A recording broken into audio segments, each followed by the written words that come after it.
गोस्वामी तुलसीदास तुलसी की भक्ति पद्धति।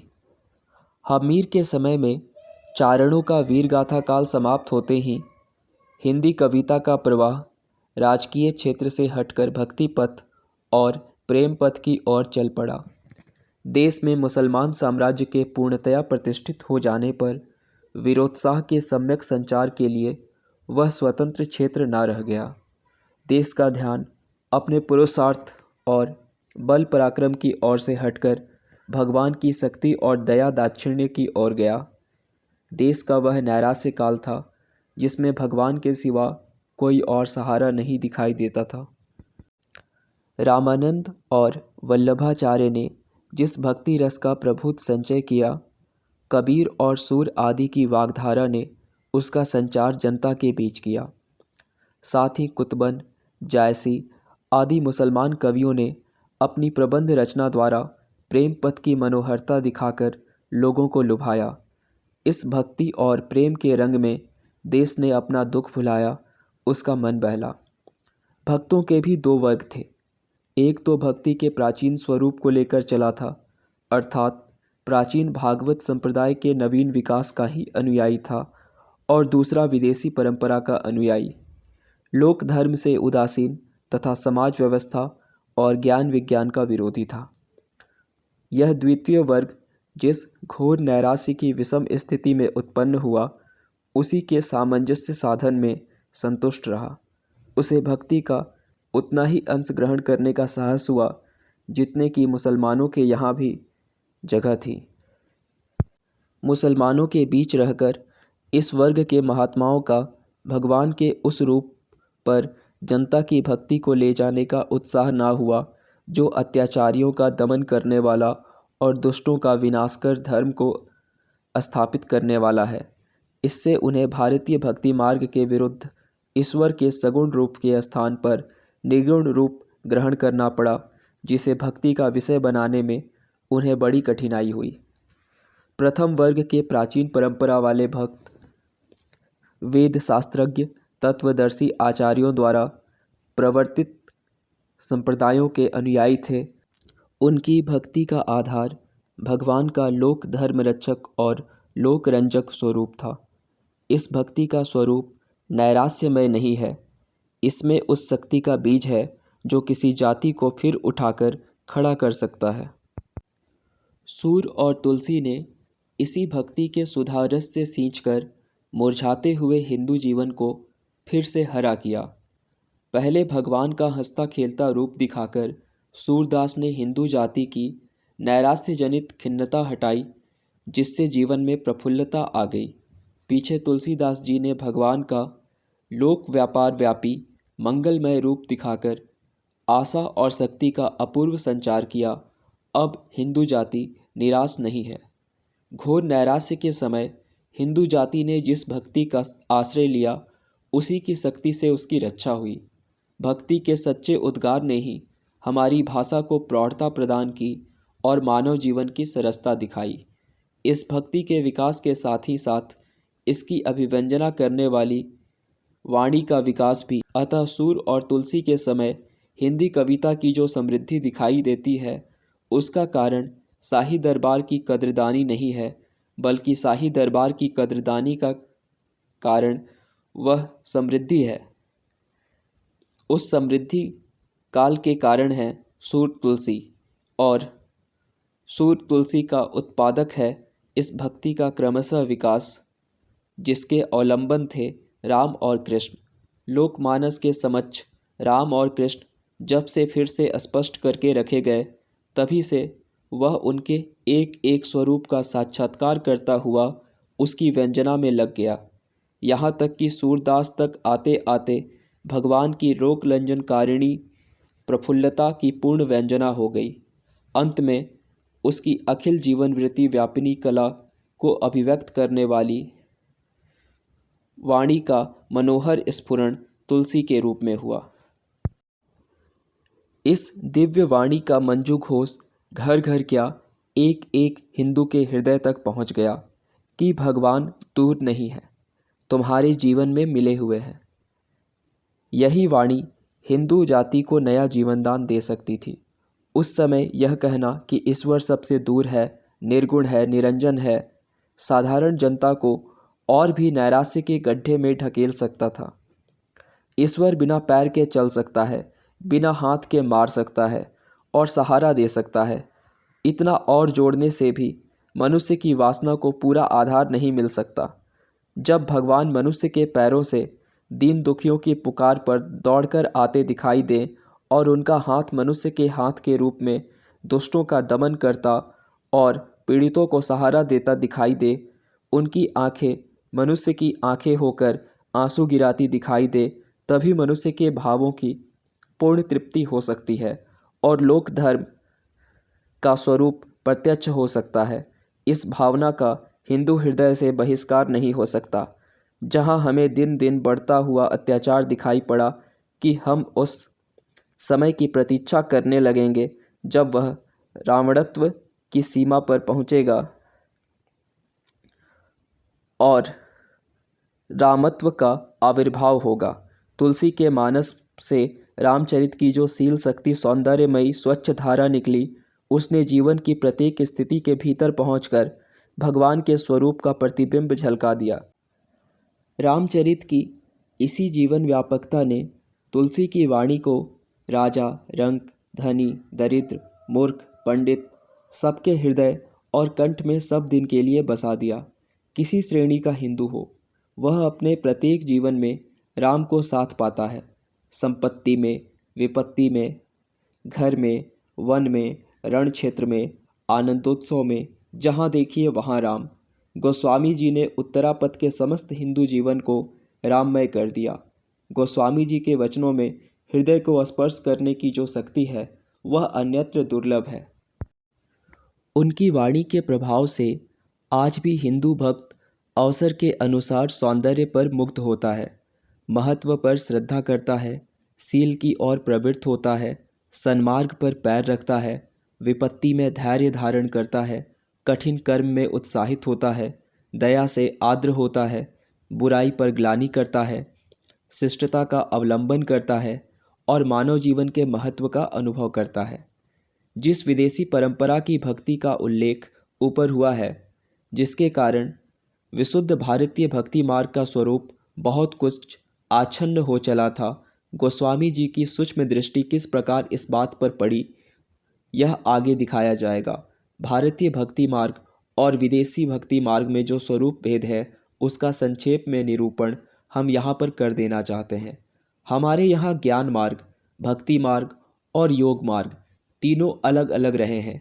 ज्ञान मार्ग शुद्ध बुद्धि की स्वाभाविक क्रिया अर्थात चिंतन पद्धति का आश्रय लेता है।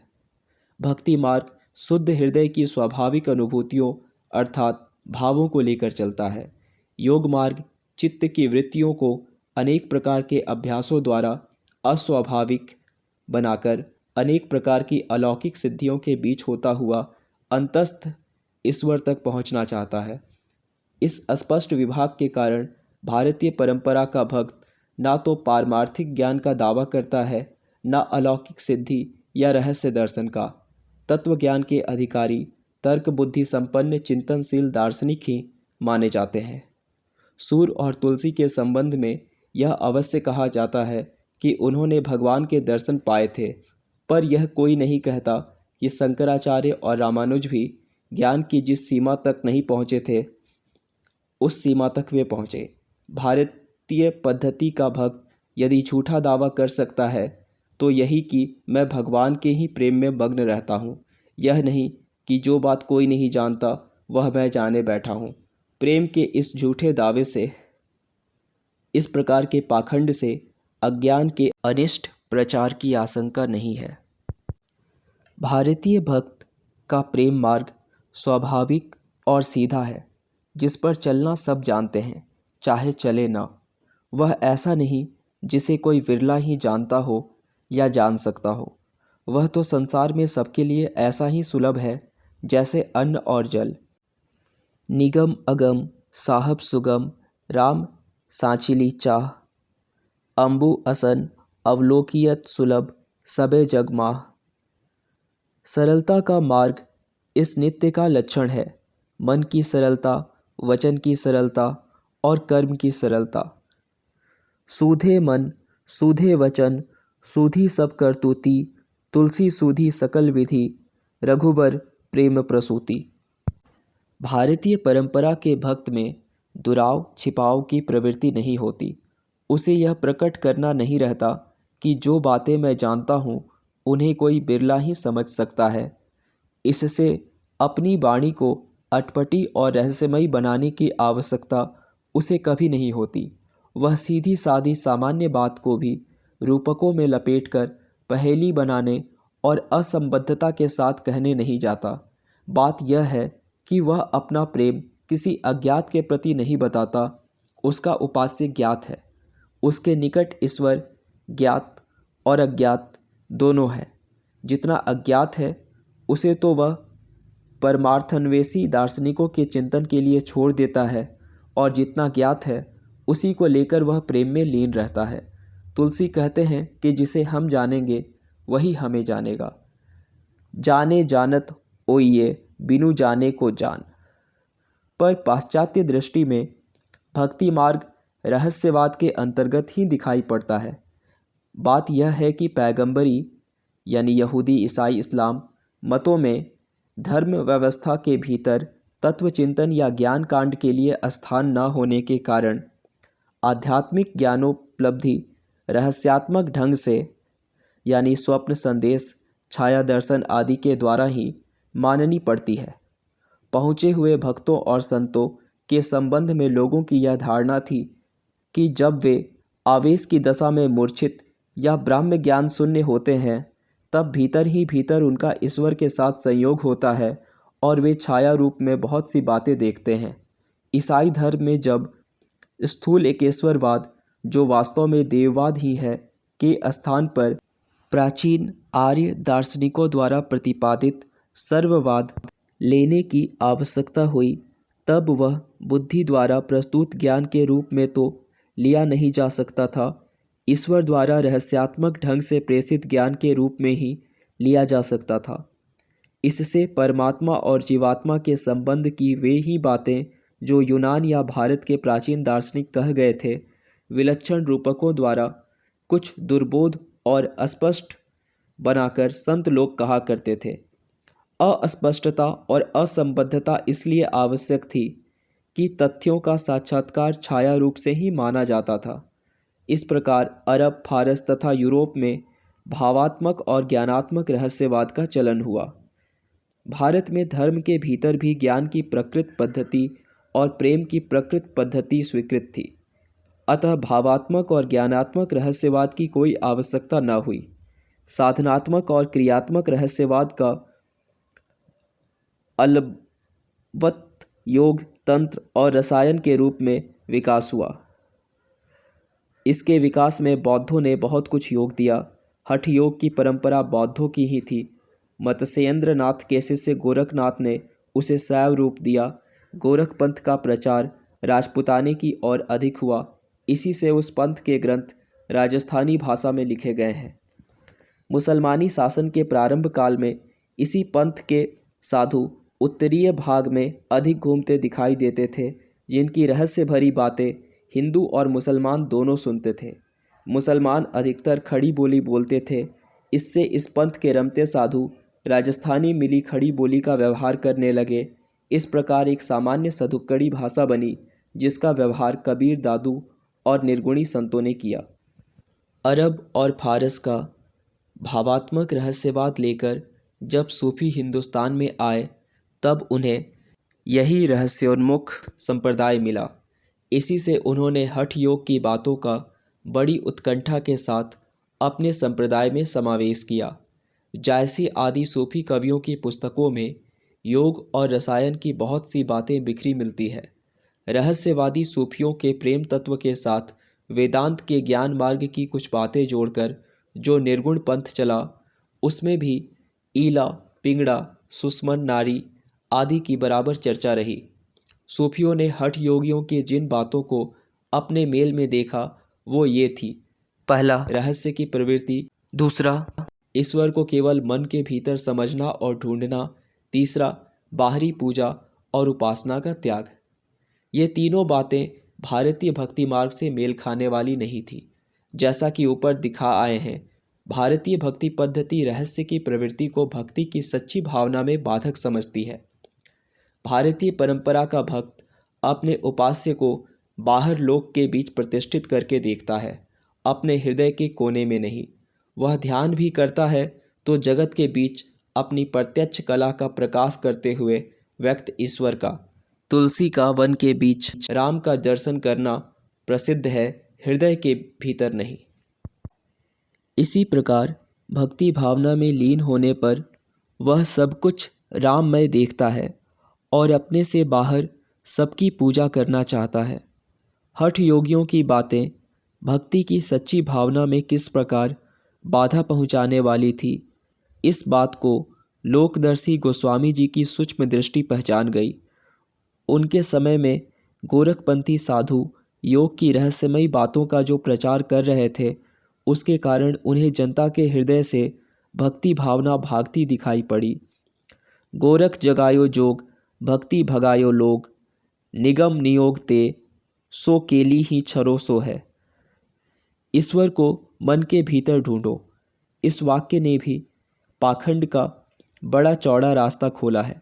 जो अपने को ज्ञानी प्रकट करना चाहते हैं, वे प्रायः कहा करते हैं कि ईश्वर को अपने भीतर देखो। गोस्वामी जी ने ललकार कर कहा कि भीतर ही क्यों देखें, बाहर क्यों ना देखें। अंतर जामी हूँ ते बड़ 12 जामी है, राम जो नाम लिए ते, पैज परे प्रहलादहु को प्रगटे प्रभु, पाहन ते न हिये ते। गोस्वामी जी का पक्ष है कि यदि मनुष्य के छोटे से अंतःकरण के भीतर ईश्वर दिखाई भी पड़े तो भी अखिल विश्व के बीच अपनी विभूतियों से भासित होने वाला ईश्वर उससे कहीं पूर्ण और कल्याणकारी है। हमारी बद्ध और संकुचित आत्मा केवल दृष्टा हो सकती है, दृश्य नहीं। अतः यदि परमात्मा को, भगवान को देखना है तो उन्हें व्यक्त जगत के संबंध से देखना चाहिए। इस मध्यस्थ के बिना आत्मा और परमात्मा का संबंध व्यक्त ही नहीं हो सकता। दूसरी बात यह है कि भारतीय भक्ति मार्ग व्यक्ति कल्याण और लोक कल्याण दोनों के लिए है। वह लोक या जगत को छोड़कर नहीं चल सकता। भक्ति मार्ग का सिद्धांत है भगवान को बाहर जगत में देखना, मन के भीतर देखना। यह योग मार्ग का सिद्धांत है, भक्ति मार्ग का नहीं। इस बात को सदा ध्यान में रखना चाहिए। भक्ति रागात्मिका वृत्ति है, हृदय का एक भाव है। प्रेम भाव उसी स्वरूप और उसी गुण समूह पर टिक सकता है जो दृश्य जगत में हमें आकर्षित करता है। इसी जगत के बीच भासित होता हुआ स्वरूप ही प्रेम या भक्ति का आलंबन हो सकता है। इस जगत से सर्वथा असंबद्ध किसी अव्यक्त सत्ता से प्रेम मनोविज्ञान के अनुसार सर्वथा असंभव है। भक्ति केवल ज्ञाता या दृष्टा के रूप में ही ईश्वर की भावना लेकर संतुष्ट नहीं हो सकती। वह ज्ञात्री पक्ष और ज्ञेय पक्ष दोनों को लेकर चलती है। बौद्धों की महायान शाखा का एक और अवशिष्ट अलखिया संप्रदाय के नाम से उड़ीसा तथा उत्तरीय भारत के अनेक भागों में घूमता दिखाई पड़ता था। यह भी महायान शाखा के बौद्धों के समान अंतःकरण के मन, बुद्धि, विवेक, हेतु और चैतन्य, ये 5 भेद बतलाता था और शून्य का ध्यान करने को कहता था। इस संप्रदाय का विष्णु गर्भ पुराण नामक ग्रंथ उड़िया भाषा में है, जिसका संपादन प्रोफेसर आर्तवल्लभ महंती ने किया है। उन्होंने इसका रचना काल 1550 ईस्वी के पहले स्थिर किया है। इस पुस्तक के अनुसार विश्व के चारों ओर का प्रकाश हो रहा है। अलख ही विष्णु है जिससे निराकार की उत्पत्ति हुई। सारी सृष्टि अलख के गर्भ में रहती है। अलख अज्ञेय है, चारों वेद उसके संबंध में कुछ भी नहीं जानते। अलख से प्रादुर्भूत निराकार तुरीयावस्था में रहता है और उसी दशा में उससे ज्योति की उत्पत्ति होती है। यह सृष्टि तत्व बौद्धों की महायान शाखा का है। अलख संप्रदाय के साधु अपने को बड़े भारी रहस्यदर्शी योगी और अलख को लखने वाले प्रकट किया करते थे। ऐसा ही एक साधु गोस्वामी जी के सामने आकर अलख अलख करने लगा और इस पर उन्होंने उसे इस प्रकार फटकारा, हम लखी लखही हमार, लखी हम हमार के बीच, तुलसी अलख ही कालख है, राम नाम जपू नीच। हम अपने साथ जगत का जो संबंध अनुभव करते हैं उसी के मूल में भगवान की सत्ता हमें देखनी चाहिए।